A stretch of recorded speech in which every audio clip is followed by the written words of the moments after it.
ಜಯ ಗುರುಜಿ, ಶುಕ್ರಾನ ಗುರುಜಿ. ಎಲ್ಲರಿಗೂ ಜೈ ಗುರುಜಿ. ಸ್ನೇಹಿತರೆ, ಇಂದು ನಾವು ಗುರುಜಿಯವರ 105 ವಚನಗಳನ್ನು ಕೇಳೋಣ. ಈ ವಚನಗಳನ್ನು ಗುರುಜಿಯವರು ತಮ್ಮ ಜೀವಂತಾವಧಿಯಲ್ಲಿ ಆಗಾಗ್ಗೆ ಹೇಳುತ್ತಿದ್ದರು.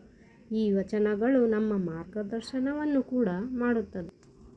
ಗುರೂಜಿಯವರ ವಚನಗಳ ಆಧ್ಯಾತ್ಮಿಕ ಯಾತ್ರೆಯನ್ನು ಶುರು ಮಾಡುವ ಮುನ್ನ ನಿಮ್ಮೆಲ್ಲರಲ್ಲೂ ನನ್ನ ವಿನಂತಿ, ಈ ವಚನಗಳನ್ನು ಧ್ಯಾನದಿಂದ ಕೇಳಿ ಮತ್ತು ನಿಮ್ಮ ಜೀವನದಲ್ಲಿ ರೂಪಿಸಿಕೊಳ್ಳಿ. ಒಂದು ಬಾರಿ ವಚನಗಳನ್ನು ಕೇಳಲು ಆರಂಭಿಸಿದ ಮೇಲೆ ಮಧ್ಯದಲ್ಲಿ ನಿಲ್ಲಿಸಬೇಡಿ. ಈ ವಚನಗಳನ್ನು ಸಂಪೂರ್ಣವಾಗಿ ಕೇಳಿ. ಗುರೂಜಿಯವರ ಮೂಲ ಮಂತ್ರದ ಮೂಲಕ ಈ ವಚನಗಳನ್ನು ಶುರು ಮಾಡೋಣ. ಓಂ ನಮಃ ಶಿವಾಯ, ಶಿವಜಿ ಸದಾ ಸಹಾಯ. ಓಂ ನಮಃ ಶಿವಾಯ, ಗುರುಜಿ ಸದಾ ಸಹಾಯ. ಜೈ ಗುರುಜಿ. ವಚನ 1. ಗುರುಜಿಯವರು ಯಾವಾಗಲೂ ಈ ದೈವಿಕ ಆಸನದ ಮೇಲೆ ಇರುವರು. ಅವರು ಹೇಳಿದ್ದರು, ನಾನು ಇದ್ದೆ, ಈಗಲೂ ಇದ್ದೀನಿ ಮತ್ತು ಯಾವಾಗಲೂ ಇರುತ್ತೇನೆ. ನನ್ನ ಉತ್ತರಾಧಿಕಾರಿ ಯಾರೂ ಇಲ್ಲ. ಜೈ ಗುರುಜಿ. ವಚನ 2. ನನಗೆ ನನ್ನ ಪರಿವಾರ, ನನ್ನ ಸಂಗತರು ಅಂದರೆ ಗುರುಜಿಯವರ ಭಕ್ತರು, ಯಾರ ಹತ್ತಿರವೂ ಈ ಅದ್ಭುತವಾದ ಶಕ್ತಿ ಇಲ್ಲ. ಜೈ ಗುರುಜಿ. ವಚನ 3.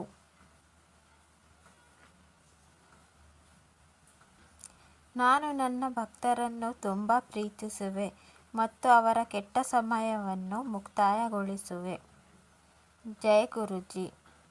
ವಚನ 4.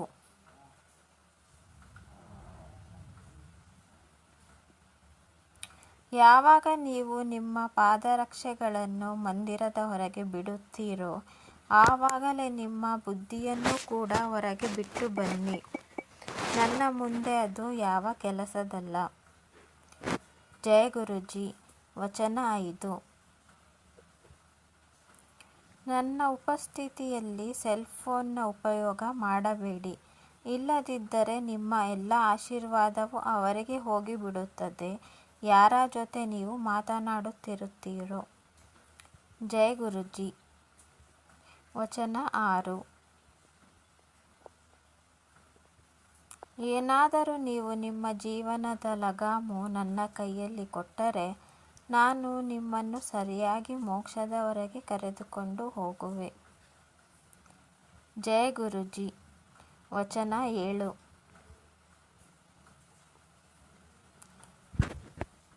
ಒಂದು ಮನೆಯಿಂದ ಒಬ್ಬ ಸದಸ್ಯ ಕೂಡ ನನ್ನ ಹತ್ತಿರ ಬಂದರೆ ಸಾಕು, ಎಲ್ಲ ಪರಿವಾರದ ಸದಸ್ಯರಿಗೆ ನನ್ನ ಆಶೀರ್ವಾದ ಸಿಗುವುದು.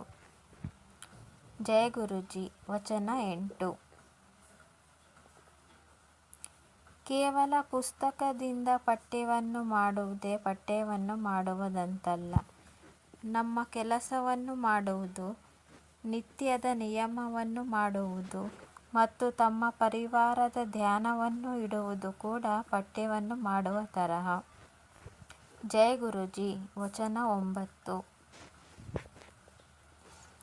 ಎಲ್ಲದಕ್ಕಿಂತ ದೊಡ್ಡ ಪಠ್ಯ ಯಾವಾಗ ಆಗುತ್ತೆ ಅಂದರೆ ಪತಿ ಪತ್ನಿಯ ಮತ್ತು ಪತ್ನಿ ಪತಿಯ ಮತ್ತು ಇಬ್ಬರು ಸೇರಿ ಮಕ್ಕಳನ್ನು ಚೆನ್ನಾಗಿ ನೋಡಿಕೊಳ್ಳುತ್ತಾರೋ ಮತ್ತು ಮನೆಯಲ್ಲಿ ಶಾಂತಿಯ ವಾತಾವರಣ ಇಟ್ಟುಕೊಳ್ಳುತ್ತಾರೆ. ಜೈ ಗುರುಜಿ. ವಚನ 10. ಗುರುಜಿಯವರು ನನ್ನನ್ನು ಹೇಳಿದರು ಮತ್ತು ಹಿಂದೆ ತಿರುಗಿ ಯಾರೋ ಹತ್ತಿರ ಹೇಳಿದರು, ನಡಿಯಣ್ಣ, ಲತಾ ಮಂಗೇಶ್ಕರ್ ಅವರ ಹಾಡನ್ನು ಹಾಕಿ. ನಾವೆಲ್ಲ ಕೇಳುತ್ತಿದ್ದೆವು. ಗುರುಜಿಯವರು ಕೇಳಿದರು, ಎಷ್ಟು ಚೆನ್ನಾಗಿ ಹಾಡುತ್ತಾರೆ ಅಲ್ವಾ ಆಶಾ ಭೋಸ್ಲೆ ಅವರು. ಇಂತಹದಲ್ಲಿ ಯಾರು ಏನನ್ನು ಹೇಳುವುದಕ್ಕೆ ಸಾಧ್ಯ. ನಾವು ಸುಮ್ಮನೆ ಇದ್ದೆವು. ಗುರುಜಿಯವರು ತನ್ನ ಪ್ರಶ್ನೆಯನ್ನು ಪುನಃ ಕೇಳಿದರು. ನಾನು ಹೇಳಿದೆ, ಹೌದು ಗುರುಜಿ. ಯೋಚಿಸುತ್ತಾ ಒಮ್ಮೆ ಗುರುಜಿ ಹೇಳಿದ್ದರು, ಗುರುಗಳನ್ನು ಕಾಂಟ್ರಡಿಕ್ಟ್ ಮಾಡಬಾರದು ಎಂದು. ಜೈ ಗುರುಜಿ. ವಚನ 11.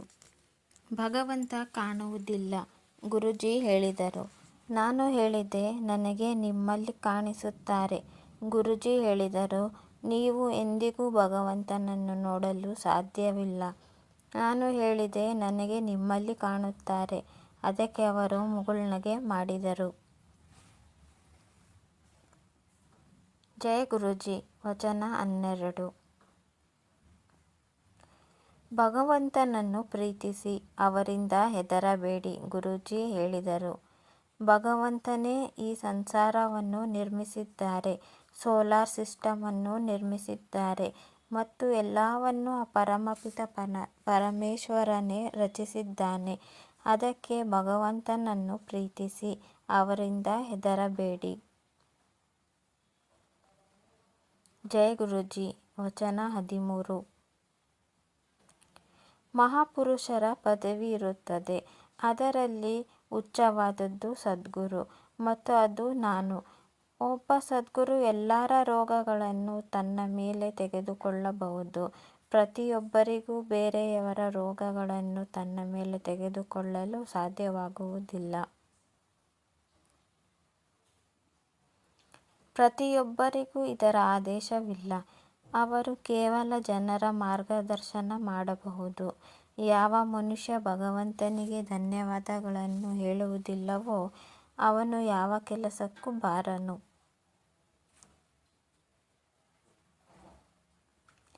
ಜೈ ಗುರೂಜಿ. ವಚನ 14. ಯಾವಾಗಲೂ ಬೇರೆಯವರನ್ನು ನೋಡಿ ನಮ್ಮ ಚಾಪೆಗಿಂತ ಹೊರಗೆ ಕಾಲನ್ನು ಚಾಚಬಾರದು. ಜೈ ಗುರೂಜಿ. ವಚನ 15. ಪಂಡಿತರ ಮೇಲೆ ಮೂಢನಂಬಿಕೆ ಮಾಡಬಾರದು. ಯಾರಾದರೂ ಅಪೂರ್ಣ ಜ್ಞಾನವಿರುವ ಪಂಡಿತರು ಸಿಕ್ಕಿದರೆ ನಿಮ್ಮ ನಷ್ಟವಾಗಬಹುದು. ನಾನು ಪಂಡಿತರ ಹತ್ತಿರ ಹೋಗುವುದಿಲ್ಲ ಎಂದು ಗುರೂಜಿಯವರಿಗೆ ಹೇಳಿದ್ದೆ. ಅದಕ್ಕೆ ಅವರು ಹೇಳಿದರು, ನಾನು ಸಾಮಾನ್ಯವಾದ ವಿಷಯವನ್ನು ಹೇಳುತ್ತಿದ್ದೇನೆ.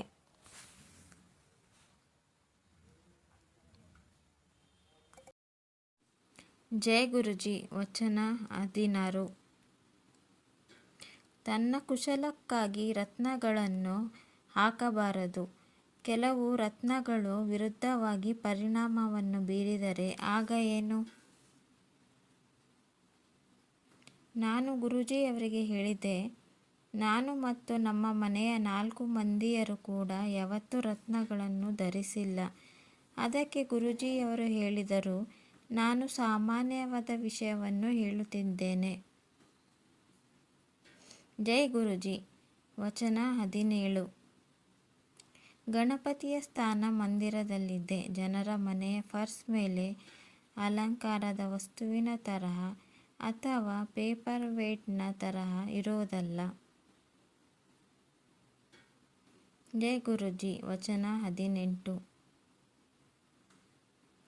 ನೀವೆಲ್ಲ ಕೋಟಿಗಟ್ಟಲೆ ಖರ್ಚನ್ನು ಮಾಡಿ ತನ್ನ ಮನೆಯ ಅಲಂಕಾರಕ್ಕಾಗಿ ಪೇಂಟಿಂಗ್ಸನ್ನು ತೆಗೆದುಕೊಂಡು ಬರುತ್ತೀರಾ. ಯಾರಿಗೆ ಗೊತ್ತು, ಆ ಪೇಂಟಿಂಗ್ ತನ್ನ ಜೊತೆ ಆ ಪೇಂಟರ್ನ ನೆಗೆಟಿವಿಟಿಯನ್ನು ನಿಮಗೆ ಕೊಡುತ್ತಿರಬಹುದು. ನಾನು ಗುರೂಜಿಯವರಿಗೆ ಹೇಳಿದ್ದೆ, ನನ್ನ ಹತ್ತಿರ ಕೋಟಿಗಟ್ಟಲೆ ಬೆಲೆ ಬಾಳುವ ಪೇಂಟಿಂಗ್ಸನ್ನು ಕೊಂಡುಕೊಳ್ಳುವ ಸಾಮರ್ಥ್ಯವಿಲ್ಲ. ಅದಕ್ಕೆ ಅವರು ಹೇಳಿದರು, ಓಹೋ, ನಾನು ಸಾಮಾನ್ಯವಾದ ವಿಷಯವನ್ನು ಹೇಳುತ್ತಿದ್ದೇನೆ. ಜೈ ಗುರೂಜಿ. ವಚನ 19. ಯಾರಾದರೂ ದೂರವಿದ್ದರೆ ನನ್ನ ಹತ್ತಿರ ಮತ್ತು ಬಡೆ ಮಂದಿರಕ್ಕೆ ತಲುಪಲು ಸಾಧ್ಯವಾಗುತ್ತಿಲ್ಲವೆಂದರೆ ಅಂಥವರು ನನ್ನ ಸ್ವರೂಪದ ಜೊತೆ ಮಾತನಾಡಿ. ನಾನು ಎಲ್ಲರ ಮಾತನ್ನು ಕೇಳುತ್ತೇನೆ. ಜೈ ಗುರೂಜಿ. ವಚನ 20. ಗುರೂಜಿಯವರ ವಚನದ ಮೇಲೆ ತಮ್ಮಲ್ಲೇ ತರ್ಕವಿತರ್ಕವನ್ನು ಮಾಡುವುದು ನಿಷೇಧಿಸಲಾಗಿದೆ. ಅದರಿಂದ ನಮ್ಮ ಭಗವಂತನ ಪ್ರಾಪ್ತಿ ಮತ್ತು ನಮ್ಮ ಗುರಿಯಿಂದ ತಪ್ಪಿ ಹೋಗುವೆವು. ಜೈ ಗುರೂಜಿ. ವಚನ 21. ಗುರೂಜಿ ಅವರು ಇಂಗ್ಲಿಷ್ನಲ್ಲಿ ಹೇಳಿದರು, only dead fish swim with tide. ಇದರ ಅರ್ಥ, ಒಬ್ಬ ಸತ್ತಿರುವ ಆತ್ಮಸಾಕ್ಷಿಯ ಮನುಷ್ಯನೇ ಜಗತ್ತಿನ ಕೆಟ್ಟ ದಾರಿಯಲ್ಲಿ ನಡೆಯುತ್ತಾನೆ. ನಾವು ತಪ್ಪು ಪರಿಸ್ಥಿತಿಯ ಜೊತೆ ಒಪ್ಪಂದ ಮಾಡದೆ ಸರಿಯಾದ ದಾರಿಯ ಮೇಲೆ ನಡೆಯಬೇಕು. Self praise is no praise. ತನ್ನ ಮೆಚ್ಚುಗೆ ಹೊಗಳುವಿಕೆ ತಾನೇ ಮಾಡಬಾರದು. Health is your real wealth. ನಿಮ್ಮ ನಿಜವಾದ ಆಸ್ತಿ ನಿಮ್ಮ ಆರೋಗ್ಯ. Keep your ego in control. ತಮ್ಮ ಅಹಂಕಾರವನ್ನು ನಿಮ್ಮ ವಶದಲ್ಲಿ ಇಟ್ಟುಕೊಳ್ಳಿ. Life is not easy, I was told by Guruji, but prayers can sort out anything. Those who pray are blessed. ಜೀವನ ಸುಲಭವಲ್ಲ, ಪ್ರಾರ್ಥನೆ ಎಲ್ಲ ಕಷ್ಟಗಳ ಪರಿಹಾರ. Too much of everything is bad. ಏನಾದರೂ ತುಂಬ ಮಾಡುವುದು ಒಳ್ಳೆಯದಲ್ಲ. ಜೈ ಗುರುಜಿ. ವಚನ 22. ಗುರುಜಿಯವರು ಹೇಳಿದರು, ವೈದ್ಯರು ತಮ್ಮ ಕೆಲಸವನ್ನು ಮಾಡುತ್ತಾರೆ ಮತ್ತು ನಾನು ನನ್ನ ಕೆಲಸವನ್ನು ಮಾಡುವೆ. ಯಾವಾಗಾದರೂ ಏನಾದರೂ ಕಷ್ಟವಿದ್ದಾಗ ವೈದ್ಯರಿಗೆ ತನ್ನ ಕೆಲಸವನ್ನು ಮಾಡಲು ಬಿಡಿ. ಅವರು ತನ್ನ ಕೆಲಸ ಮಾಡಲಿ, ನಾನು ನನ್ನ ಕೆಲಸ ಮಾಡುವೆ. ಜೈ ಗುರುಜಿ. ವಚನ 23. ನಾನು ಯಾವಾಗ ಆಶೀರ್ವಾದ ಕೊಡುವೆನೋ ಆವಾಗಲೇ ಔಷಧಿಯೂ ಕೂಡ ಕೆಲಸ ಮಾಡುವುದು. ಜೈ ಗುರುಜಿ. ವಚನ 24. ತುಂಬ ನೀರನ್ನು ಕುಡಿಯಿರಿ. ಏನಾದರೂ ಡಾಕ್ಟರ್ ಇದನ್ನು ಹೇಳಿದರೆ ಅವರ ಹತ್ತಿರ ಯಾರು ಹೋಗುತ್ತಾರೆ? ನೀರು ಎಲ್ಲ ಕಾಯಿಲೆಗಳಿಗೆ ಔಷಧಿ ಮತ್ತು ಎಲ್ಲ ರೋಗಗಳನ್ನು ಸರಿಪಡಿಸುತ್ತದೆ. ಜೈ ಗುರುಜಿ. ವಚನ 25. ಜೀರ್ಣಾಂಗ ಒಂದು ಇಂತಹ ಅಂಗ, ಅದರ ಪ್ರಕ್ರಿಯೆಯನ್ನು ಭಗವಂತ ತನ್ನ ಕೈಯಲ್ಲಿ ಇಟ್ಟುಕೊಂಡಿದ್ದಾನೆ.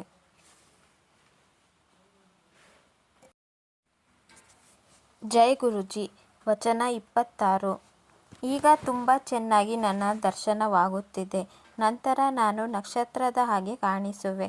ಮಂದಿರಕ್ಕೆ ಬರುವ ನನ್ನ ಸಂಗತರ ಸಂಖ್ಯೆ ಎಷ್ಟು ಹೆಚ್ಚಾಗುವುದೆಂದರೆ ಎಷ್ಟು ಬೇಕಾದರೂ ಅಷ್ಟು ಸ್ಥಾನವನ್ನು ಹೆಚ್ಚಿಸಿದರೂ ಅದು ಕಡಿಮೆ ಬೀಳುವುದು. ಜೈ ಗುರುಜಿ. ವಚನ 27. ಮುಂದೆ ಬರುವ ಸಮಯ ತುಂಬ ಕೆಟ್ಟದಾಗಿರುವುದು. ಯಾರು ಪ್ರಾರ್ಥನೆಯಲ್ಲಿ ವಿಶ್ವಾಸವನ್ನು ಇಡುವರೋ ಮತ್ತು ತುಂಬಿದ ಮನದಿಂದ ಪ್ರಾರ್ಥನೆಯನ್ನು ಮಾಡುವರೋ ಅವರೇ ಉಳಿಯುತ್ತಾರೆ. ಜೈ ಗುರುಜಿ. ವಚನ 28. ಯಾವುದನ್ನು ನಾವು ಪ್ರೀತಿಯಿಂದ ಗುರುಜಿಯವರ ಆಶ್ರಮ ಅಂದರೆ ಬಡೆ ಮಂದಿರ ಎಂದು ಹೇಳುತ್ತೇವೆ ಅಲ್ಲಿ ಬಂದರೆ 12 ತೀರ್ಥಸ್ಥಾನದ ಪುಣ್ಯ ಒಂದೇ ಸಾರಿಯಲ್ಲಿ ಸಿಗುತ್ತದೆ ಮತ್ತು ಜೊತೆಯಲ್ಲಿ ನನ್ನ ಆಶೀರ್ವಾದವೂ ಸಿಗುತ್ತದೆ ಎಂದು ಗುರುಜಿಯವರು ಹೇಳುತ್ತಿದ್ದರು. ಜೈ ಗುರುಜಿ. ವಚನ 29. ಬಡೆ ಮಂದಿರದಲ್ಲಿ ಎಂದು ಮಲಗಬಾರದು. ಮಲಗಿದರೆ ಗುರುಜಿಯವರ ಆಶೀರ್ವಾದ ಅಪೂರ್ಣವಾಗಿರುತ್ತದೆ. ಜೈ ಗುರುಜಿ. ವಚನ 30. ಗುರುಜಿಯವರಿಗೆ ಎಂದು ಪತ್ರವನ್ನು ಬರೆಯಬಾರದು. ಯಾವಾಗಲೂ ಸಂತೋಷದಿಂದ ಇರಿ. ಏನಾಗುವುದೋ ಅದು ಒಳ್ಳೆಯದೇ ಆಗುವುದು. ಜೈ ಗುರುಜಿ. ವಚನ 31. ಸ್ನೇಹಿತರೆ, ಈ ವಚನ ತುಂಬ ಇಂಪಾರ್ಟೆಂಟ್. ಧ್ಯಾನವಿಟ್ಟು ಕೇಳಿ. ನಾನು ಮೂಳೆ ಮತ್ತು ಮಾಂಸದಿಂದ ತುಂಬಿದ ಮನುಷ್ಯನಾಗಿ ಮುಂದೆ ಕೂತಿರುವೆ. ಜನರು ನನ್ನನ್ನು ಮನುಷ್ಯ ಎಂದೇ ತಿಳಿದುಕೊಂಡಿದ್ದಾರೆ. ಜೈ ಗುರುಜಿ. ವಚನ 32. ಜನರಿಗೆ ಮುಂದೆ ಅರ್ಥವಾಗುವುದು ನಾನು ಏನು ಎಂದು. ಜೈ ಗುರುಜಿ. ವಚನ 33. ನಾನು ತುಂಬ ಕಠಿಣವಾದ ತಪಸ್ಸನ್ನು ಮಾಡಿದ್ದೇನೆ. ಎಲೆಗಳ ಮೇಲೆ ನಿರ್ವಹಣೆ ಮಾಡಿದ್ದೇನೆ. ನಿಮಗೆ ಗೊತ್ತಾ ಇದು ಎಷ್ಟು ಕಠಿಣವಾದದ್ದು? ಗುರು ಅವರ ಸ್ಥಾನ ಎಷ್ಟು ದೊಡ್ಡದೆಂದರೆ ಬೇಕೆಂದರೆ ಅವರು ಒಂದು ಸಮಯದಲ್ಲಿ ಒಂದು ಸ್ಥಳಕ್ಕಿಂತಲೂ ಹೆಚ್ಚು ಸ್ಥಳಗಳಲ್ಲಿ ಉಪಸ್ಥಿತರಾಗಿರಬಹುದು. ಜೈ ಗುರುಜಿ. ವಚನ 34. ನಾನು ನಿಮಗೆ ಮನುಷ್ಯನ ರೀತಿಯಾಗಿ ಕಾಣಿಸುತ್ತೇನೆ, ಆದರೆ ನಾನು ಎಲ್ಲಿ ನಿಂತಿದ್ದೇನೋ ಅಲ್ಲಿಂದ ನೀವೆಲ್ಲ ನನಗೆ ಚಿಕ್ಕ ಚಿಕ್ಕ ಇರುವೆಯ ಹಾಗೆ ಕಾಣಿಸುತ್ತೀರಿ. ಜೈ ಗುರುಜಿ. ವಚನ 35. ನಾನು ಈ ಸಂಸಾರದಲ್ಲಿ ನಿಮಗೆಲ್ಲ ಕ್ಷಮೆ ನೀಡಲೇ ಬಂದಿದ್ದೇನೆ.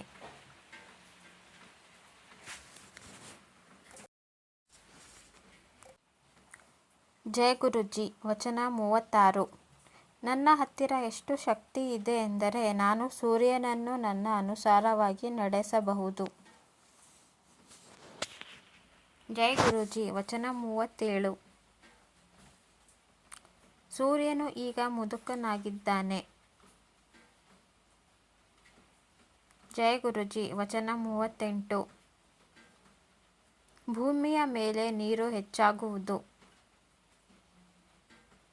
ಜೈ ಗುರೂಜಿ ವಚನ 39. ಜನರು ಮರವನ್ನು ಕಡಿಯುತ್ತಾರೆ, ಅದು ಒಳ್ಳೆಯದಲ್ಲ. ಜೈ ಗುರೂಜಿ ವಚನ 40. ನನ್ನ ಹತ್ತಿರ ಬರುವ ದಾರಿ ಸುಲಭವಲ್ಲ. ಜೈ ಗುರೂಜಿ ವಚನ 41. ನಾನು ನಿಮ್ಮನ್ನು ನಿಂಬೆಹಣ್ಣಿನ ಹಾಗೆ ಹಿಂಡು ಬಿಡುವೆನು. ನಿಮ್ಮನ್ನು ಎಲ್ಲ ರೀತಿಯಿಂದ ಪರೀಕ್ಷೆ ಮಾಡುವೆ, ಆದರೆ ಪೂರ್ಣ ರೀತಿಯಿಂದ ಆತ್ಮಸಮರ್ಪಣೆ ಮಾಡಲಿಲ್ಲವೆಂದರೆ ಏನು ಪ್ರಯೋಜನ? ಜೈ ಗುರೂಜಿ ವಚನ 42. ಯಾರಾದರೂ ನನ್ನ ಕಡೆಗೆ 1 ಹೆಜ್ಜೆ ಇಟ್ಟರೆ ನಾನು ಅವರ ಕಡೆಗೆ 100 ಹೆಜ್ಜೆ ಇಡುವೆ. ಜೈ ಗುರೂಜಿ ವಚನ 43. ಲಂಗರ್ ಮತ್ತು ಚಹಾ ಪ್ರಸಾದ ನಿಮ್ಮ ಔಷಧಿ ಮತ್ತು ಎಲ್ಲ ರೋಗಗಳನ್ನು ಸರಿಪಡಿಸುತ್ತದೆ. ಇದನ್ನು ಪ್ರಸಾದದ ತರಹ ನೋಡಿಯೇ ಹೊರತು ಇದನ್ನು ತಯಾರಿಸಿದ ವಸ್ತುವನ್ನಾಗಲ್ಲ. ಲಂಗರ್ ಮತ್ತು ಚಹಾ ಪ್ರಸಾದವನ್ನು ನೀವು ವ್ರತದಲ್ಲಿಯೂ ಕೂಡ ಗ್ರಹಿಸಬಹುದು. ಪರಿವಾರದಿಂದ 1 ವ್ಯಕ್ತಿ ಲಂಗರ್ ಮತ್ತು ಚಹಾ ಪ್ರಸಾದವನ್ನು ಗ್ರಹಿಸಿದರೆ ಸಾಕು. ಪರಿವಾರದ ಉಳಿದ ಸದಸ್ಯರು ಅವರು ಮನೆಯಲ್ಲಿಯೇ ಇರಲಿ ಅಥವಾ ಆಸ್ಪತ್ರೆಯಲ್ಲಿಯೇ ಇರಲಿ, ಅವರಿಗೂ ಕೂಡ ನನ್ನ ಆಶೀರ್ವಾದ ಸಿಗುತ್ತದೆ. ಜೈ ಗುರೂಜಿ ವಚನ 44. ಲಂಗರ್ ಮತ್ತು ಚಹಾ ಪ್ರಸಾದದಲ್ಲಿ ನನ್ನ ಆಶೀರ್ವಾದವಿರುತ್ತದೆ. ಅದನ್ನು ಇಲ್ಲೇ ಅಂದರೆ ಬಡೆ ಮಂದಿರದಲ್ಲಿ ಪೂರ್ತಿಯಾಗಿ ಮುಗಿಸಬೇಕು. ಅದನ್ನು ಸ್ವಲ್ಪನೂ ಉಳಿಸಬಾರದು. ಇದನ್ನು ನೀವು ಇಲ್ಲಿಯೇ ಸ್ವೀಕರಿಸಿದರೆ ಅದು ಔಷಧಿ, ಮನೆಗೆ ತೆಗೆದುಕೊಂಡು ಹೋದರೆ ಮಿಠಾಯಿ. ಜೈ ಗುರೂಜಿ ವಚನ 45. ಲಂಗರ್ ಮತ್ತು ಚಹಾ ಪ್ರಸಾದವನ್ನು ಇನ್ನೊಮ್ಮೆ ಬಿಸಿ ಮಾಡಬಾರದು.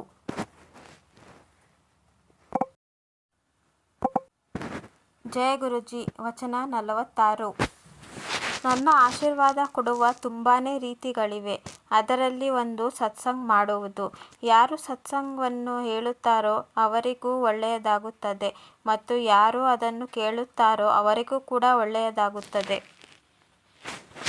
ಯಾವಾಗ ನೀವು ನಿಮ್ಮ ಗುರುವಿನಿಂದ ಆದ ಕಲ್ಯಾಣದ ಬಗ್ಗೆ ಎಲ್ಲರಿಗೂ ಹೇಳುತ್ತೀರೋ ನೀವು ಆಶೀರ್ವಾದ ಪಡೆಯುತ್ತೀರಾ ಮತ್ತು ಕೇಳುವವರು ಕೂಡ ಆಶೀರ್ವಾದವನ್ನು ಪಡೆಯುವರು. ಕೆಲವೊಮ್ಮೆ ಗುರೂಜಿಯವರು ನಮ್ಮನ್ನು ದೂರವಿಟ್ಟು ಕೂಡ ಆಶೀರ್ವಾದವನ್ನು ನೀಡುತ್ತಾರೆ. ಜೈ ಗುರೂಜಿ ವಚನ 47. ಗುರೂಜಿ ಯಾವಾಗ ಮತ್ತು ಏನು ಕಲ್ಯಾಣವನ್ನು ಮಾಡುತ್ತಾರೆ ಎಂದು ನಮಗೆ ತಿಳಿದಿರಲೇಬೇಕು ಎಂದಲ್ಲ. ಜೈ ಗುರೂಜಿ ವಚನ 48. ಇಂತಹ ಗುರುಗಳು ಎಲ್ಲಾದರೂ ಸಿಗುತ್ತಾರಾ? ನಾನು ಪ್ರವಚನದಲ್ಲಿ ವಿಶ್ವಾಸವನ್ನು ಇಡುವುದಿಲ್ಲ. ಎಲ್ಲ ಕಲ್ಯಾಣವನ್ನು ವಾಸ್ತವಿಕವಾಗಿ ಮಾಡಿ ತೋರಿಸುತ್ತೇನೆ.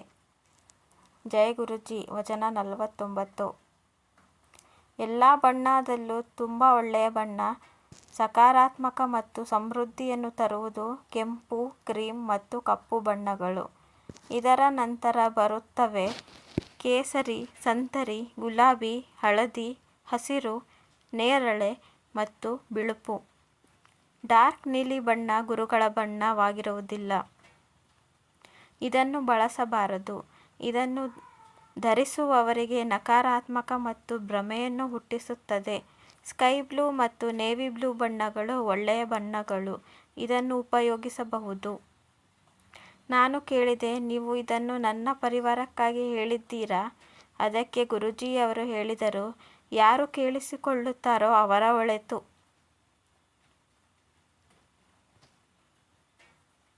ಜೈ ಗುರೂಜಿ ವಚನ 50. ನಿಮಗೆ ನಿಮ್ಮ ಕಣ್ಣು, ಮೂಗು, ಕಿವಿ ಎಲ್ಲ ಮುಖದ ಮುಂಭಾಗದಲ್ಲಿ ಸಿಕ್ಕಿವೆ. ಹಿಂಭಾಗದಲ್ಲಲ್ಲ. ಅದಕ್ಕಾಗಿ ಭಗವಂತನಿಗೆ ತುಂಬ ಧನ್ಯವಾದಗಳನ್ನು ಮಾಡಬೇಕು. ಜೈ ಗುರೂಜಿ. ವಚನ 51. ಪ್ರಾಣಿಗಳು ಎಷ್ಟೋ ಕೆಲಸ ಮಾಡುತ್ತವೆ. ಅವು ಸತ್ತ ಮೇಲೆಯೂ ಕೂಡ ನಾವು ಅವರ ಚರ್ಮದಿಂದ ಬ್ಯಾಗ್, ಚಪ್ಪಲಿ, ಬೆಲ್ಟ್ ಮುಂತಾದವುಗಳನ್ನು ತಯಾರಿಸುತ್ತೇವೆ ಮತ್ತು ಅವು ಸತ್ತ ಮೇಲೆ ನಾವು ಅವನ್ನು ತಿನ್ನುತ್ತೇವೆ. ಆದರೆ ಮನುಷ್ಯ ಮರಣದ ನಂತರ ಯಾವ ಕೆಲಸಕ್ಕೂ ಕೂಡ ಬರುವುದಿಲ್ಲ. ಅದಕ್ಕೆ ಮನುಷ್ಯನು ಜೀವಂತವಿರುವಾಗಲೇ ಪಠ್ಯವನ್ನು ಮಾಡಿ ತನ್ನ ಜನ್ಮವನ್ನು ರೂಪಿಸಿಕೊಳ್ಳಬಹುದು. ಜೈ ಗುರೂಜಿ. ವಚನ 52. ಗುರೂಜಿಯವರ ಅನುಸಾರ ಅವರ ವಚನಗಳನ್ನು ನೆನಪಿಸುವುದು ಕೂಡ ಸತ್ಸಂಗ್ ಮಾಡುವುದೇ. ತನ್ನ ವ್ಯಕ್ತಿಗತ ಅನುಭವ ಮತ್ತು ಆಶೀರ್ವಾದಗಳು ಗುರೂಜಿಯವರಿಂದ ಪಡೆದಿರುವವರು ಅದರ ಬಗ್ಗೆ ಎಲ್ಲರಿಗೂ ಹೇಳುವುದು ಕೂಡ ಒಂದು ತರಹದ ಗುರೂಜಿಯವರಿಗೆ ಧನ್ಯವಾದಗಳು ಸಲ್ಲಿಸುವ ಹಾಗೆಯೇ. ಯಾವಾಗಲೂ ಗುರೂಜಿಯವರು ಹೇಳುತ್ತಿದ್ದರು, ನಾನು ನಿಮಗೆ ಮಾಡಿರುವ ಕಲ್ಯಾಣವನ್ನು ಎಲ್ಲರಿಗೂ ತಿಳಿಸಿ. ಜೈ ಗುರೂಜಿ. ವಚನ 53. ಏನಾದರೂ ನಾನು ಒಬ್ಬ ಮನುಷ್ಯನಿಗೂ ಭಗವಂತನ ಹತ್ತಿರ ಹೋಗುವ ರಸ್ತೆಯವರೆಗೆ ತಲುಪಿಸಿದರೆ ನನ್ನ ಕೆಲಸ ಮುಗಿಯಿತೆಂದು. ಜೈ ಗುರೂಜಿ. ವಚನ 54. ಏನಾದರೂ ನಿಮ್ಮ ಕೆಲಸ ಒಳ್ಳೆಯದಾದರೆ ಗುರೂಜಿಯವರು ಸಂಸಾರದ ಎಲ್ಲ ಸುಖಗಳನ್ನು ನಿಮ್ಮ ಮಡಲಿಗೆ ಹಾಕುವರು. ಜೈ ಗುರೂಜಿ. ವಚನ 55. ಯಾವಾಗಲೂ ನಾವು ನಮ್ಮ ಕೆಟುಕನ್ನು ಕೇಳಿಕೊಳ್ಳಬಾರದು. ಗುರೂಜಿಯವರ ಜೊತೆ ಕ್ರಯ ವಿಕ್ರಯ ಮಾಡಬಾರದು. ಅಂದರೆ ನೀವು ನನಗೆ ಇದನ್ನು ಕೊಟ್ಟರೆ ನಾನು ನಿಮಗೆ ಇಷ್ಟು ಪ್ರಸಾದವನ್ನು ನೀಡುತ್ತೇನೆ. ನಾವು ನಮ್ಮ ಪರಮಪಿತ ಪರಮೇಶ್ವರನಿಗೆ ಏನನ್ನು ಕೊಡೋದಕ್ಕೆ ಸಾಧ್ಯವಿಲ್ಲ. ನಾವೇನಾದರೂ ಸೇವೆಯನ್ನು ಮಾಡಿದರೂ ಕೂಡ ಅದು ನಮ್ಮ ಸಹಾಯವೇ ನಾವು ಮಾಡಿಕೊಳ್ಳುತ್ತೇವೆ, ಗುರೂಜಿಯವರ ಸಹಾಯವಲ್ಲ. ಜೈ ಗುರೂಜಿ. ವಚನ 56.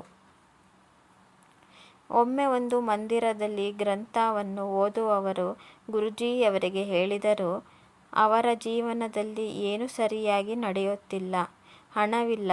ಅದಕ್ಕೆ ಗುರೂಜಿಯವರು ಉತ್ತರಿಸಿದರು, ಜನರಿಗೆ ಪಾಠ್ಯವನ್ನು ಮಾಡುವಾಗ ಎಷ್ಟೋ ಹಾಳೆಗಳನ್ನು ಓದದೆ ತಿರುವಾಕಿದ್ದೆ. ಪಾಠ್ಯವನ್ನು ಓದುವವರು ಜನರಿಗೋಸ್ಕರ ಪಾಠ್ಯವನ್ನು ಓದುವಾಗ ಮಧ್ಯದಲ್ಲಿದ್ದ ಹಾಳೆಗಳನ್ನು ಓದದೆ ತಿರುವಾಕುತ್ತಿದ್ದರು.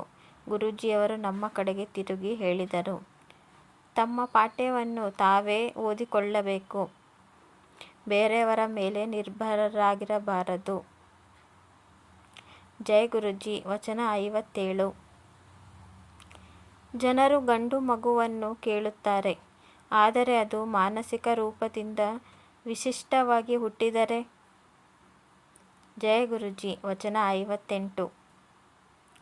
ಏನಾದರೂ ನೀವು ಬಡವರಿಗೆ ಅಥವಾ ಕೆಲಸ ಮಾಡುವವರಿಗೆ ಭೋಜನವನ್ನು ನೀಡಬೇಕಾದರೆ ಉತ್ಸವ ಶುರುವಾಗುವ ಮುನ್ನವೇ ಅವರಿಗೋಸ್ಕರ ಎತ್ತಿಡಬೇಕು, ಆಮೇಲೆ ಉಳಿದ ಎಂಜೀಲನ್ನು ನೀಡುವುದಲ್ಲ. ಜೈ ಗುರೂಜಿ. ವಚನ 59. ಯಾವತ್ತಾದರೂ ಭಿಕ್ಷುಕ ನಿಮ್ಮನ್ನು ಏನಾದರೂ ಕೇಳಿದರೆ ಅದನ್ನು ನಿಮಗೆ ಕೊಡುವುದಕ್ಕೆ ಆಗದೆ ಹೋದರೆ ಕೈ ಮುಗಿದು ಬಿಡಿ. ಯಾರಿಗೆ ಗೊತ್ತು ಯಾವ ವೇಷದಲ್ಲಿ ಯಾರು ನಿಮ್ಮ ಮುಂದೆ ನಿಂತಿದ್ದಾರೋ. ಜೈ ಗುರೂಜಿ. ವಚನ 60. ತಮ್ಮ ಮನೆಯಲ್ಲಿ ಯಾವ ಮೂರ್ತಿಯನ್ನು ಇಡಬೇಡಿ. ಹೇಗೆಂದರೆ ಕುದುರೆ, ಪಕ್ಷಿ, ಮನುಷ್ಯ ಇವನ್ನ ನೀರಿನಲ್ಲಿ ಹಾಕಿ, ನೀರು ಸಿಗದಿದ್ದರೆ ಹಾಗೆ ಬಿಸಾಕಿ ಬಿಡಿ. ಆದರೆ ಮನೆಯಲ್ಲಿ ಇಡಬೇಡಿ. ಮನೆಯನ್ನು ಅಲಂಕರಿಸಬೇಕೆಂದರೆ ಹೂವಿನಿಂದ ಅಲಂಕರಿಸಿ. ಜೈ ಗುರೂಜಿ. ವಚನ 61.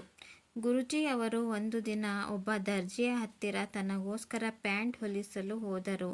ಆಗ ಆ ದರ್ಜಿ ಜೇಬಿಗಾಗಿ ಕೇಳಿದರು. ಅದಕ್ಕೆ ಗುರೂಜಿಯವರು ನಗುತ್ತಾ ಹೇಳಿದರು, ನನಗೆ ಜೇಬಿನ ಅವಶ್ಯಕತೆ ಏನಿದೆ. ಗುರೂಜಿಯವರು ಆರಂಭದಲ್ಲಿ ಪ್ಯಾಂಟ್ ಹಾಕುತ್ತಿದ್ದರು. ಆದ ಮೇಲೆ ಅವರು ಪಂಜಾಬಿನ ಟ್ರೆಡಿಷನಲ್ ವಸ್ತ್ರವನ್ನು ಧರಿಸಲು ಆರಂಭಿಸಿದರು. ಇದರ ಮೇಲೆ ಯಾರೋ ಪ್ರಶ್ನಿಸಿದರು. ಅದಕ್ಕೆ ಗುರೂಜಿ ನಗುತ್ತಾ ಹೇಳಿದರು, ಪ್ಯಾಂಟ್ ಹಾಕಿದರೆ ಯಾರೂ ಗುರು ಅಂತ ಮನವರಿಕೆ ಮಾಡಿಕೊಳ್ಳುತ್ತಿರಲಿಲ್ಲ. ಜೈ ಗುರೂಜಿ. ವಚನ 62. ಎಂದಿಗೂ ಯಾರ ನಿಂದನೆಯನ್ನು ಮಾಡಬಾರದು. ಹೀಗೆ ಮಾಡಿದರೆ ನಿಮ್ಮ ಆಶೀರ್ವಾದ ಅವರಿಗೆ ಹಸ್ತಾಂತರವಾಗಿ ಬಿಡುತ್ತದೆ ಮತ್ತು ಅವರು ಗಳಿಸಿರುವ ನಕಾರಾತ್ಮಕವು ನಿಮಗೆ ಬಂದು ಸೇರುವುದು. ಜಯ ಗುರೂಜಿ. ವಚನ 63. ಎಂದಿಗೂ ಬೇರೆಯವರ ದುಃಖವನ್ನು ಕೇಳಬೇಡಿ. ಯಾರಾದರೂ ನಿಮ್ಮ ಮುಂದೆ ತನ್ನ ವ್ಯಥೆಯನ್ನು ಹೇಳಲು ಬಂದರೆ ಅವರಿಗೆ ಹೇಳಿ, ಗುರೂಜಿಯವರ ಹತ್ತಿರ ಹೋಗಿ ಎಲ್ಲ ಸರಿಪಡಿಸುತ್ತಾರೆ. ಅವರ ದುಃಖವನ್ನು ಕೇಳಬೇಡಿ. ಇಲ್ಲದಿದ್ದರೆ ಅವರು ತಮ್ಮ ನಕಾರಾತ್ಮಕವನ್ನು ನಿಮಗೆ ಕೊಟ್ಟು ನಿಮ್ಮ ಆಶೀರ್ವಾದವನ್ನು ತೆಗೆದುಕೊಂಡು ಹೋಗುತ್ತಾರೆ. ಜೈ ಗುರೂಜಿ. ವಚನ 64. ಬೇರೆಯವರು ನಿಮ್ಮ ಬಗ್ಗೆ ಏನನ್ನು ಹೇಳುತ್ತಾರೆ ಎಂದು ಪ್ರಭಾವಿತರಾಗುವ ಸ್ಥಾನದಲ್ಲಿ ನಿಮ್ಮ ನಿಯಂತ್ರಣದಲ್ಲಿ ಇರುವುದನ್ನು ಕಲಿಯಿರಿ. ಜೈ ಗುರೂಜಿ. ವಚನ 65. ಪ್ರಾರ್ಥನೆ ಮತ್ತು ಪಾಠ್ಯವನ್ನು ಯಾವಾಗಲೂ ಎಷ್ಟು ಶಾಂತಿಯಿಂದ ಮಾಡಬೇಕೆಂದರೆ ನಿಮ್ಮ ಹತ್ತಿರ ಇರುವವರಿಗೆ ತಿಳಿಯಲೇಬಾರದು. ಇದೇ ತರಹ ದಾನವೂ ಕೂಡ ಗುಪ್ತವಾಗಿಯೇ ಮಾಡಬೇಕು. ಒಂದು ಕೈಗೆ ಗೊತ್ತಾಗಬಾರದು ಇನ್ನೊಂದು ಕೈ ಏನು ಕೊಟ್ಟಿದೆ ಎಂದು. ಜೈ ಗುರೂಜಿ. ವಚನ 66. ಮನೆಯಲ್ಲಿ ಸ್ನೇಕ್ ಪ್ಲಾಂಟ್, ಅಪುಂತಿಯ ಮತ್ತು ಬೋನ್ಸಾಯಿ ಅಂತಹ ಬೆಳೆಯದೇ ಇರೋ ಗಿಡಗಳನ್ನು ಇಡಬಾರದು. ಜೈ ಗುರೂಜಿ. ವಚನ 67. ಏನಾದರೂ ಸೇವೆಯ ಹಿಂದೆ ಯಾವುದಾದರೂ ಅಪ್ರತ್ಯಕ್ಷವಾದ ಸ್ವಾರ್ಥ ಇದ್ದರೆ ಅದು ನಿಸ್ವಾರ್ಥ ಸೇವೆ ಆಗುವುದಿಲ್ಲ. ನಿಜ ಸೇವೆ ಯಾವುದೇ ಬೇಡಿಕೆ ಮತ್ತು ಸ್ವಾರ್ಥತನವಿಲ್ಲದೆ ಇರುತ್ತದೆ. ಜೈ ಗುರೂಜಿ. ವಚನ 68. ಏನಾದರೂ ನೀವು ನಿಮ್ಮ ದೈನಿಕ ಕೆಲಸಗಳನ್ನು ಮಾಡುವುದರಿಂದ ಬೇರೆಯವರ ಒಳಿತಾಗುತ್ತದೆ ಎಂದರೆ ಏನು ವ್ಯತ್ಯಾಸ ಆಗುತ್ತದೆ?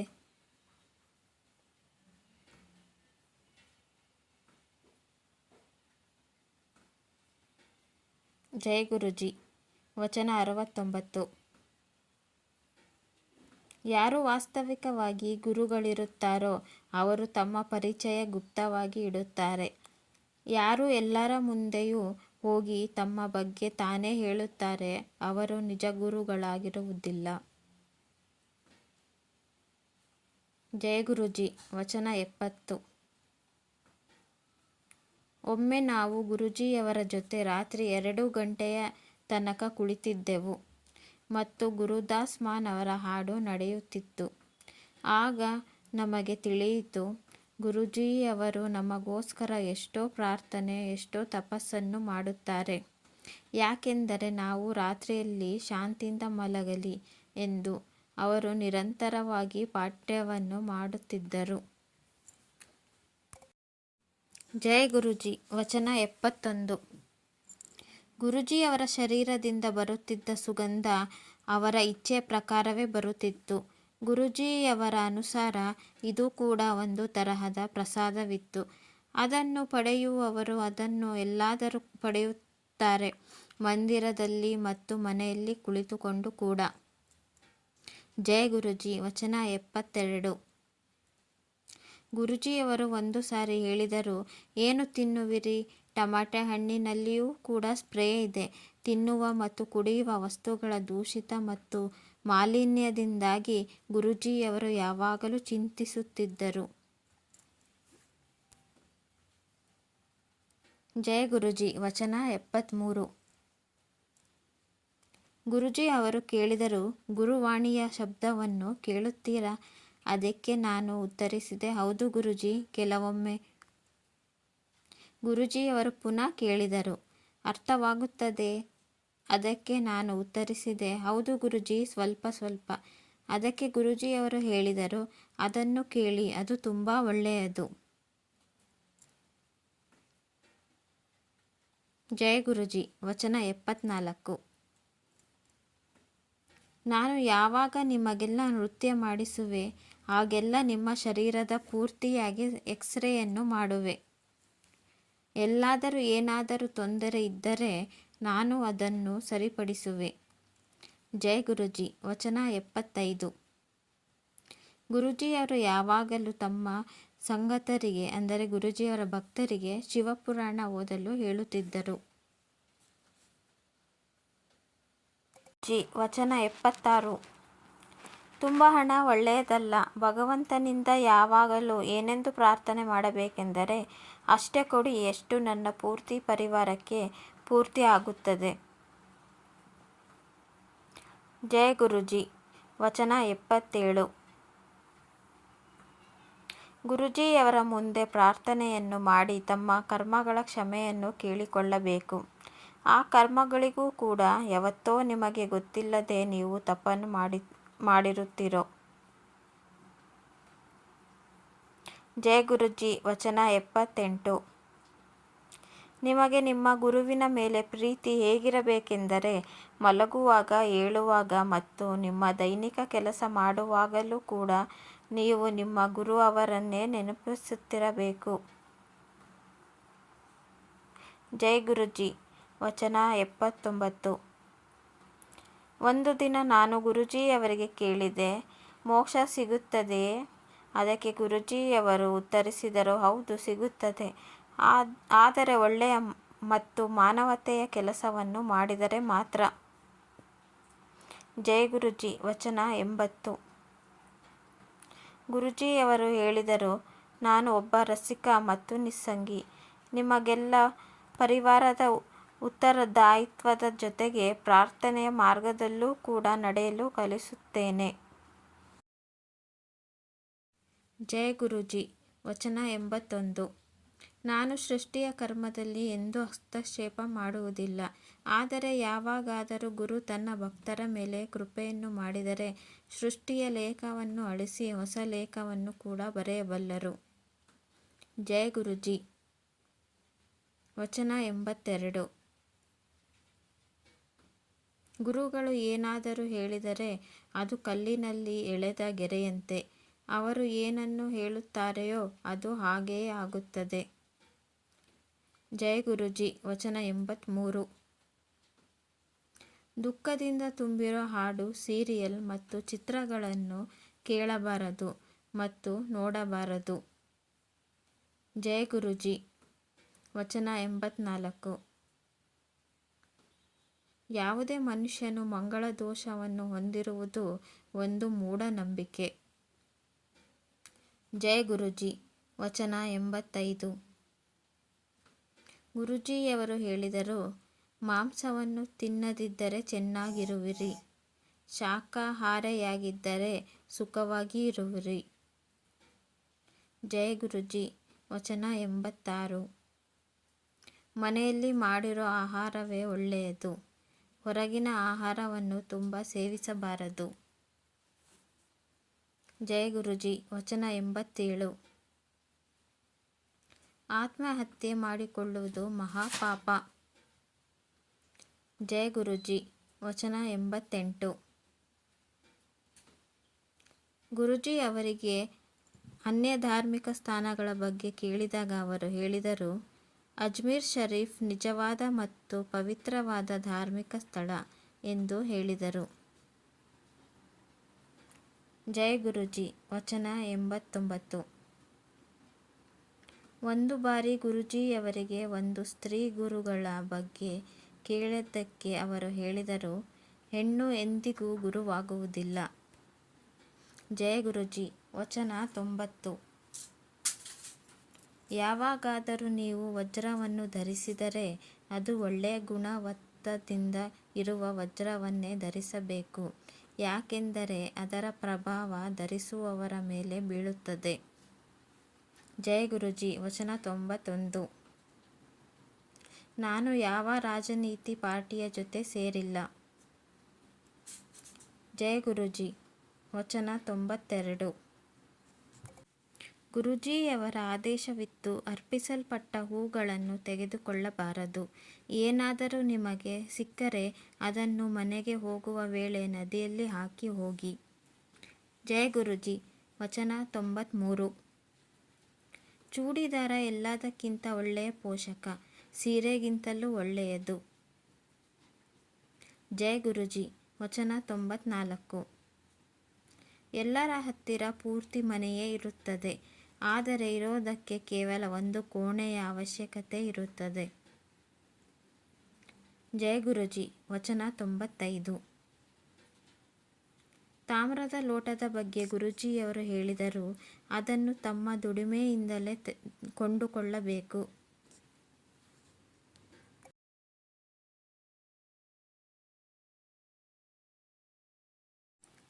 ಜೈ ಗುರೂಜಿ. ವಚನ 96. ಗುರೂಜಿಯವರು ಹೇಳಿದರು, ಬರೇ ನನ್ನ ಸ್ವರೂಪಕ್ಕೆ ತಾಮ್ರದ ಲೋಟವನ್ನು ಮುಟ್ಟಿಸಿದರೆ ಸಾಕು, ಅದು ಅಭಿಮಂತ್ರಿತವಾಗುತ್ತದೆ. ತಾಮ್ರದ ಲೋಟವನ್ನು ಎಂದಿಗೂ ಸಾಬೂನಿನಿಂದ ತೊಳೆಯಬಾರದು. ದಿನ ರಾತ್ರಿ ನಿಂಬೆಹಣ್ಣು ಅಥವಾ ಬೂದಿಯಿಂದ ತೊಳೆದು ಅದರಲ್ಲಿ ನೀರನ್ನು ತುಂಬಿ ಇಡಿ ಮತ್ತು ಬೆಳಗ್ಗೆ ಮೊದಲು ಅದೇ ನೀರನ್ನು ಕುಡಿಯಿರಿ. ಜೈ ಗುರೂಜಿ. ವಚನ 97. ಮಕ್ಕಳ ಮೇಲೆ ಓದಿನ ಭಾರವನ್ನು ತುಂಬ ಹಾಕಬಾರದು. ಅವರಿಗೆ ತಮ್ಮ ಕ್ಷಮತೆಯ ಅನುಸಾರವೇ ಓದಲು ಬಿಡಬೇಕು. ಜೈ ಗುರೂಜಿ. ವಚನ 98. ಇದು ಕಲಿಯುಗ. ಈ ಯುಗದಲ್ಲಿ ಭಗವಂತ ತುಂಬ ಸರಳವಾಗಿ ಮತ್ತು ಶೀಘ್ರವಾಗಿ ಪ್ರಾಪ್ತಿಯಾಗುತ್ತಾರೆ. ಅವರನ್ನು ಪಡೆಯಲು ಕಠಿಣವಾದ ತಪಸ್ಸನ್ನು ಮಾಡುವುದು, ಇಲ್ಲದಿದ್ದರೆ ಮರಕ್ಕೆ ಉಲ್ಟಾ ನೇತಾಡುವುದು ಬೇಕಾಗಿಲ್ಲ. ಬರೇ ಪ್ರಾರ್ಥನೆಯನ್ನು ಮತ್ತು ಭಗವಂತನ ಧನ್ಯವಾದಗಳು ಮಾಡಿ. ಜೈ ಗುರೂಜಿ. ವಚನ 99. ಗುರೂಜಿಯವರಿಗೆ ಫೆಂಗ್ ಶೂಯಿ ಮೇಲೆ ಎಂದೂ ವಿಶ್ವಾಸವಿರಲಿಲ್ಲ. ಜೈ ಗುರೂಜಿ. ವಚನ 100. ಗುರೂಜಿಯವರ ಶರೀರದಿಂದ ಒಂದು ಸುವಾಸನೆಯು ಬರುತ್ತಿತ್ತು. ಅವರು ಹೇಳಿದರು, ಇದು ತುಂಬ ಕಾಲದ ತಪದಿಂದ ಆಗುವುದು. ತನ್ನ ಒಳಗಿನ ಒಂದು ಸ್ವರ್ಗ, ಅದನ್ನು ಸಚ್ಖಂಡ್ ಎಂದು ಕೂಡ ಹೇಳಲಾಗುತ್ತದೆ. ಜೈ ಗುರೂಜಿ. ವಚನ 101. ಗುರೂಜಿಯವರ ನೋಟದಲ್ಲಿ ಯಾರೂ ಹಳೆ ಸಂಗತರು ಮತ್ತು ಹೊಸ ಸಂಗತರು ಎಂದು ಇರಲಿಲ್ಲ. ಎಲ್ಲರೂ ಒಂದೇ ಸಮಾನರು. ಅವರು ಹೇಳುತ್ತಿದ್ದರು, ನನ್ನ ಜೊತೆ ಎಷ್ಟು ವರ್ಷಗಳಿಂದ ಸಂಪರ್ಕದಲ್ಲಿದ್ದೇವೆ ಎಂದು ಎಣಿಸಬೇಡಿ, ಏಕೆಂದರೆ ಅದು ಗುರೂಜಿಯವರಿಗಷ್ಟೇ ಗೊತ್ತಿತ್ತು. ನಾವು ಅವರ ಜೊತೆ ಎಷ್ಟು ವರ್ಷದಿಂದ ಸಂಪರ್ಕದಲ್ಲಿದ್ದೆವು ಎಂದು. ಗುರೂಜಿ ಭೂತ, ವರ್ತಮಾನ ಮತ್ತು ಭವಿಷ್ಯ ಎಲ್ಲವನ್ನೂ ನೋಡಬಲ್ಲರು ಮತ್ತು ಅವರಿಂದ ಏನೂ ಕೂಡ ಮುಚ್ಚಿರಲಿಲ್ಲ. ಗುರೂಜಿಯವರು ಯಾರಿಗಾದರೂ ಹೇಳಿಬಿಡುತ್ತಿದ್ದರು, ನೀವು ಯಾವಾಗ ಏನನ್ನು ತಿಂದಿರಿ ಎಂದು, ಏಕೆಂದರೆ ನನಗೆ ಎಲ್ಲ ಗೊತ್ತಿದೆ ಎಂದು ಅವರಿಗೆ ಹೇಳಲು. ಜೈ ಗುರೂಜಿ. ವಚನ 102. ನನ್ನ ಜೊತೆ ಡೈರೆಕ್ಟ್ ಕನೆಕ್ಷನ್ ಮಾಡಿ, ಅಂದರೆ ನನ್ನ ಜೊತೆ ನೇರವಾದ ಸಂಪರ್ಕವನ್ನು ಇಡಿ. ಜೈ ಗುರೂಜಿ. ವಚನ 103.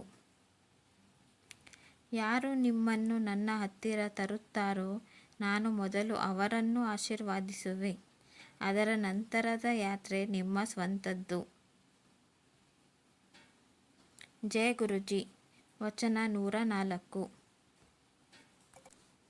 ಗುರೂಜಿಯವರು ಹೇಳಿದರು, ಏನಾದರೂ ಒಂದು ಒಳ್ಳೆಯ ವಸ್ತು ಇಲ್ಲದಿದ್ದರೆ ಕೆಲಸದ ಜೊತೆ ಯಾವುದಾದರೂ ಕೆಟ್ಟದ್ದು ಜೊತೆಗಿದ್ದರೂ ಕೂಡ ಅದನ್ನು ಒಳ್ಳೆಯದಾಗಿಯೇ ಸ್ವೀಕರಿಸಿ, ಏಕೆಂದರೆ ಸಂಪೂರ್ಣ ದೋಷರಹಿತ ಏನೂ ಇರುವುದಿಲ್ಲ. ಹೇಗೆ ಗುಲಾಬಿಯ ಜೊತೆ ಮುಳ್ಳು ಕೂಡ ಇರುತ್ತದೆ. ಜೈ ಗುರೂಜಿ. ವಚನ 105. ಗುರುಗಳು ತನ್ನ ಆಶೀರ್ವಾದ ಕೊಟ್ಟ ಮೇಲೆ ಅದನ್ನು ಹಿಂದಿರುಗಿ ತೆಗೆದುಕೊಳ್ಳುವುದಿಲ್ಲ. ಗುರುಗಳ ಕೆಲಸ ಮಾಡುವ ರೀತಿ ಆಶ್ಚರ್ಯಜನಕವಾಗಿರುತ್ತದೆ. ನಾವು ಅವರ ಆಶೀರ್ವಾದವನ್ನು ಭೌತಿಕ ವಸ್ತು ಮತ್ತು ನಷ್ಟಗಳ ಜೊತೆ ಅಳತೆಯನ್ನು ಮಾಡಬಾರದು.